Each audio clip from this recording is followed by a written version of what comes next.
আসসালামু আলাইকুম। সাথে আছি মোহাম্মদ ডালিম ইসলাম। এই মুহূর্তে আপনাদের দেখানোর চেষ্টা করছি চাঁপাইনবাবগঞ্জ জেলার শিবগঞ্জ উপজেলার সুনিদর্শন একটি নামকরা বিখ্যাত সোনা মসজিদ। যেই সোনা মসজিদটি অনেকে দেখেছেন, অনেকে দেখেন নাই। দেশ থেকে দেশের বাইরে থেকে যারা দেখছেন আমার ভিডিওটি কেমন হচ্ছে কমেন্ট করে জানাবেন এবং একটা লাইক দিয়ে নতুন ভিডিও পেতে আমার এই চ্যানেলটি সাবস্ক্রাইব করে রাখবেন। নতুন নতুন ভিডিও পাবেন।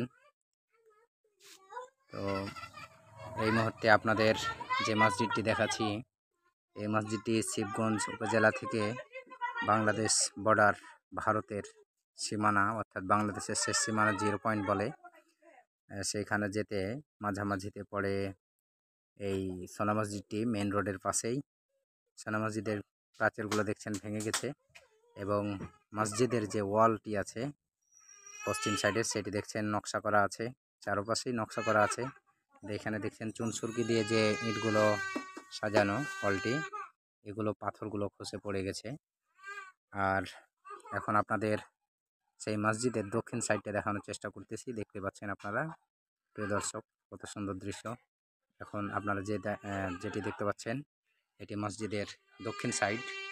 দেখুন পিলারগুলো নকশা করা আছে এবং 3টে গেট আছে এই সাইডে, কিন্তু এই গেটগুলো দিয়ে ঢোকা যায় না কারণ এগুলো গ্রিল দেওয়া আছে।